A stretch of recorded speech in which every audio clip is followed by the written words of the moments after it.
Iya, jadi ternyata demonstrasi oleh massa itu, ternyata mereka membawa 22 tuntutan. 22 tuntutan ya termasuk di dalamnya ada kenaikan pajak PBB yang sampai 250%. Ya, Jadi memang bermacam-macam di situ tertumpuk baik. sudah. Masalah itu banyak sekali. Tapi Oke. kami dari DPRD kami sudah sudah kemarin sudah kita lihat ternyata ada 12, ternyata cuma hanya 12 tuntutannya yang ada itu. Pak Joni, ini Dan, sebelum kita mulai soal update Proses proses politik ya. hak angket begitu ya, ya, bisa dijelaskan Pak Joni, kenapa sampai akhirnya DPRD itu melakukan hak angket gitu ya kepada Bupati Pati? ya, jadi kami kemarin itu pada saat demo besar itu kantor DPRD ikut juga digeruduk juga akhirnya karena Oke. pada saat itu Pak Bupati belum segera menemui pendemo. Oke. Baik. Sehingga pendemo itu karena kantor kita berhadapan dengan kabupaten, akhirnya mereka masuk merangsek ke kita, menjebol pagar, masuk ke dalam DPRD, dan akhirnya ya istilahnya kami disandra lah, ya kami kayak disandra. Kami lagi berkumpul kan di atas itu kita lagi rapat, apa yang harus kita lakukan, kita langsung diajak untuk melakukan rapat paripurna untuk menyatakan pendapat. Akhirnya kita dipaksa untuk membuat rapat paripurna untuk membentuk hak angket. Pada saat itu sebetulnya kita juga disuruh keluar dulu sebetulnya. Oke. Dewan disuruh keluar untuk memanggil bupati. Memanggil bupati di luar, tapi akhirnya dari para pendemo itu berpikiran loh, nanti kalau keluar, nanti kalau masuk ke dewan nanti orangnya udah hilang semua nanti. Akhirnya gitu. Akhirnya kita tetap di ruangan, terus dipaksakan untuk semua fraksi untuk menyampaikan pendapatnya. Dan pada saat disampaikan oleh Pak Ketua DPRD, pada saat rapat paripurna, disampaikan bahwa ternyata 8 fraksi, semua fraksi ikut mendukung untuk pembentukan pansus hak angket. Termasuk Gerindra yang jadi partainya Gerindra. Pak Bupati. Ya, termasuk Gerindra. Baik. Termasuk Gerindra. Tapi Pak Joni, ini kan tuntutan gitu, artinya ada desakan masyarakat gitu. Dan apakah tuntutan ini bisa pada akhirnya ke proses pemakzulan gitu, Pak Joni? Karena kan kalau kita melihat ini kan awalnya masalah soal PBB ya. gitu, ada desakan rakyat, demo segala macam gitu, ada ketakutan nih. Jadi apa ya? Mungkin ketika nanti kalau ada di mana-mana ada desakan rakyat, demo gede-gedean, nanti bisa menurunkan bupati gitu. Gampang memakzulkan. Gampang begitu memakzulkan. Nah, anggapan-anggapan seperti itu mungkin ada tanggapan dari Pak Joni soal itu, Pak. Iya, jadi ternyata demonstrasi oleh massa itu, ternyata mereka membawa 22 tuntutan. 22 tuntutan ya termasuk di dalamnya ada kenaikan pajak PBB yang sampai 250%, termasuk pajak PKL yang 10%, termasuk tadi rumah sakit juga, pegawai rumah sakit 220 orang itu yang istilahnya diputus kontraknya yang tidak jelas ya alasannya. Jadi memang bermacam-macam di situ tertumpuk sudah. Masalah itu banyak sekali. Tapi kami dari DPRD kami sudah kemarin sudah kita lihat ternyata ada 12, ternyata cuma hanya 12 tuntutannya yang ada itu.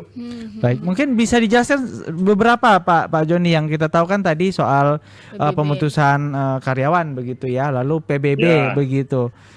Tadi juga disampaikan juga reporter kita soal pengangkatan direktur RSUD itu salah satunya. Nah, yang lainnya mungkin ada apa saja? Jadi pengangkatan direktur RSUD itu ternyata pemerintah Kabupaten Pati itu sudah mendapat teguran 3 kali dari BKN bahwa itu tidak sah, ilegal gitu ya. Terus kemudian juga ada masalahnya kalau sebagian besar adalah melanggar sumpah atau janji dari Bupati Pati, melanggaran sumpah itu. Kemudian juga mutasi jabatan,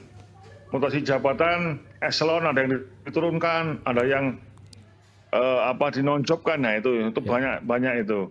Ini baru Seperti itu. kalau dihitung-hitung baru 5 bulan menjabat ya. Iya. Oh ini Baru ya, iya, baru 5 baru bulan. udah agak rame Iya. nih Pak Iya. Pak Joni. Iya. Ya, lalu bagaimana terkait update hak angket sendiri Pak di DPRD?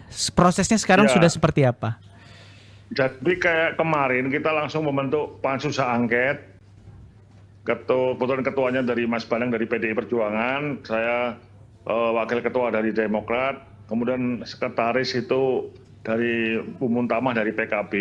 Nah kami sudah kemarin langsung rapat sampai sore, kita putuskan kita manggil saksi tim ahli ya, ahli dari akademisi Pak Junaidi, kemudian juga kita memakai ahli tata negara, hukum tata negara juga kita pakai.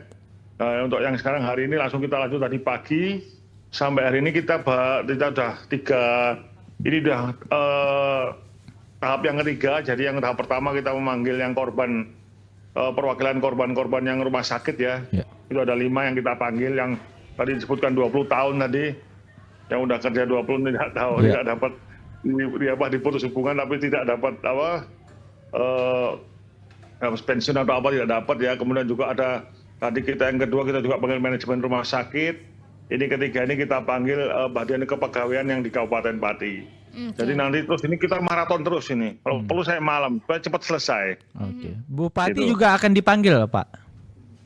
Nanti kita melihat bergulir sambil berjalan. Nanti kita lihat karena kita juga perlu pendampingan dari saksi ahli-ahli dari akademisi maupun dari pemerintahan atau tata negara. Karena apa? Karena nanti kita harus memang fokus di DPRD-nya, detail, data-data dikumpulkan, kemudian baru kita nanti laporkan ke pimpinan Dewan atau lewat paripurna DPRD, kemudian baru dilaporkan ke Mahkamah Agung. Ya, di MA itu tidak melakukan persidangan, tapi langsung melihat hasil, langsung diputuskan gitu. Jadi dari DPRD harus kalau dari DPRD memang harus dari DPRD harus betul-betul maksimal hasilnya. Tapi setelah dari DPRD ke MA balik lagi ke DPRD, lalu Bukan. MA langsung nanti memberikan jawabannya Kemendagri. ke Presiden lewat Mendagri. Kemendagri. Oke, berarti nggak balik lagi Iya. ke DPRD. Baik. Jadi kan kalau kemarin dari Kapuspen Kemendagri menjelaskan bahwa memang prosesnya ini akan di DPRD, nanti akan dilaporkan ke pemerintah provinsi, Iya. provinsi nanti ke Kemendagri, Kemendagri minta fatwa dari MA, Iya. baru diputus, biasanya begitu. Nah, terkait hal ini Pak Joni, apakah sudah ada misalnya dari Kemendagri atau mungkin pemerintah provinsi soal apa yang terjadi di DPRD Pati, Pak? Mungkin adakah imbauan atau pesan gitu soal hak angket ini, Pak Joni? Oh tidak ada. Tidak ada, Pak. Jadi memang ini murni, ini mungkin yang pertama mungkin ya, kalau nggak salah saya selama 4 periode jadi Dewan, saya baru ini mengalami. Jadi ya memang ini ya kita berusaha mandiri lah. Tapi teman-teman alhamdulillah kita semua fraksi yang ada memang ingin kita betul-betul bekerja maksimal. Baik. Pak Joni, ini mudah-mudahan Pak Joni mau jawab gitu ya. Jadi di media sosial ini ramai sekali tentu saja video-video kericuhan yang terjadi begitu kan, besar sekali sampai ke tingkat nasional begitu, dari Pati ke tingkat nasional. Nah, ada yang mengatakan ini netizen ya Pak Joni, bahwa ada yang menunggangi lah dan sebagainya sehingga ramai begitu. Nah, ini karena Pak Joni ada di sana di gedung juga kemarin, lalu berhari-hari melihat sebelum dan sesudah, sedang dan sesudah kejadian ini, Pak Joni melihatnya apakah memang ditunggangi kah atau memang ini murni tuntutan kemarahan dari masyarakat yang awal mula karena PBB tapi akhirnya sampai 20 lebih dalam tanda kutip catatan begitu Pak Joni? Ya kalau saya pengalaman saya di hampir 20 tahun saya di politik ya, saya melihat ini murni dari masyarakat, Mas. Murni dari masyarakat. Jadi begini, di Pati ini yang nyumbang itu mulai dari orang kaya, orang miskin, tukang ojek, tukang becak, bakul-bakul. Di pasar loh, di pasar Mas. Di pasar di Pati kemarin itu pada saat demo, itu nggak ada yang jualan. Tutup semua pasar. Saya tanya, loh kenapa kok tutup? Ikut demo Pak. Ada yang saya buat nasi bungkus Pak untuk Pak disumbang di sana Pak. Luar biasa Mas. Ini betul-betul masyarakat ini. Baik. Jadi saya mikir kalau mungkin ada partai politik yang ikut campur di sana, pasti tidak sebanyak itu. Banyak sekali nih. Iya. Banyak sekali Pak. Kalau saya sampai ngeri, saya baru tahu ini saya. Ngeri, betul-betul ngeri. Oke. Apa mungkin gara-gara ditantang itu atau gimana? Saya juga nggak Ya mungkin itu tahu yang ya. itu yang memanaskan juga sih Iya, sebenarnya awalnya kalau dari ditantang. Iya, POV ya kita. mungkin ya. Kalau masih adem ayam, sebelum itu masih adem ayam. Iya, betul. Terus ditambah perkara yang sama Satpol itu yang Iya, mengambil iya, minum. betul. Nah, Iya. itu mungkin pemicunya juga gimana? Iya, Saya gitu. juga nggak jelas juga ya. Ini padahal ya Pak Joni ya, ini kalau kita Iya. tarik lagi ke atas sebenarnya bukan hanya Pati yang menaikkan PBB, ada Semarang, Betul. ada Jombang, Cirebon. ada Cirebon Cirebon juga. tuh berapa persen? Iya. 1000. Awalnya 1.000 tapi akhirnya dibantah 1000% oleh wali ya. kota Cirebonnya. Begitu artinya Iya, iya. sebenarnya ini kan tahun-tahun lalu juga ada juga gitu kenaikannya. Ada juga. Tapi memang Iya. ada pemantik yang bikin jadi Rakyat sangat marah. besar seperti ini begitu. Betul itu. Oke.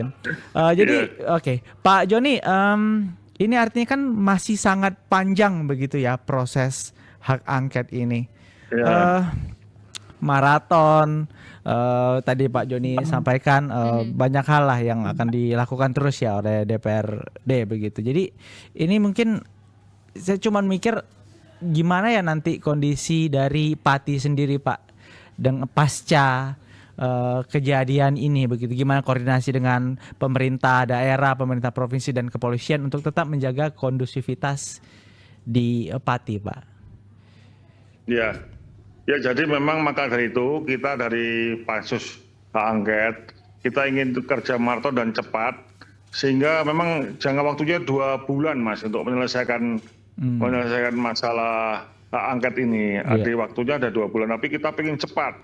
Jadi kita maraton, kita kita sudah bertekad sama-sama karena nanti ini termasuk juga hubungan, ya betul tadi kata jenengan Mas David, jadi hubungan dengan pemerintah daerah, nanti hubungan juga dengan kabupaten, dengan provinsi, segala macamnya itu kan juga bisa terhambat semua ini. Iya.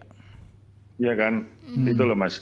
Ya saya sepakat itu, tapi insya Allah lah kita sebagai cepat Mas, kita mempercepat ini. Biar segera. Apalagi kan ini udah bulan-bulan akhir nih Pak, udah harus nyusun untuk program-program tahun depan, rancangan APBD tahun depan. Nah ini apakah tidak terganggu dengan proses hak angket ini Pak Joni? Ya otomatis terganggu, ini nanti berubah juga. Nah, kemarin udah dari pemerintah kabupaten sudah mengirim KUA PPAS untuk tahun 2026 murni, ya, otomatis berubah karena Pak Bupati untuk yang perubahan aja APBD 2025 karena ada membatalkan tentang pajak 250% itu sehingga kan mereka sudah pada mengambil 50% sudah dipenarik ya, itu akan dikembalikan ke masyarakat, otomatis itu rencananya akan berubah semua ya nanti. Berarti bisa terhambat nih ya Pak jalannya pembangunan di daerah. Tapi bentar Pak Joni, untuk menaikkan PBB itu memang hanya dari pemerintah saja. Maksud saya apakah ada kesepakatan dengan DPRD? DPRD tidak diajak bicara sama sekali. Tapi harusnya komunikasi. Harusnya komunikasi. Harusnya komunikasi dengan kita. Oke. Iya. Nah, Pak Joni ini saya penasaran lagi nih, ini benar-benar penasaran. Sebenarnya posisi DPRD ini untuk hak angket pemakzulan ini seperti apa sih Pak? Apakah memang apakah memang mendorong pemakzulan ini atau sebenarnya mengambil menangkap tuntutan rakyat lalu karena wadahnya ada di DPRD, ya udah kita lakukan urusan ini dimakzulkan atau tidak oleh ada putusan MA nantinya juga ke Kemendagri, ya itu urusan yang lain begitu. Gimana? Ya. Jadi kalau kami tadi tanya ke tim ahli atau dari akademisi, memang nanti fungsi pansus hak angket ini persis seperti pengadilan. Baik. Jadi kita itu ya memang ya kita tidak boleh memihak siapapun. Jadi jangan ngomong ini salah atau benar belum tentu. Jadi kita mencari data-data dulu, kita mencari bukti-bukti dulu, kita kumpulkan, nanti kita simpulkan, baru nanti kelihatan Mbak. Baik. Seperti itu. Begitu, Pak. Oke, Oke. baik.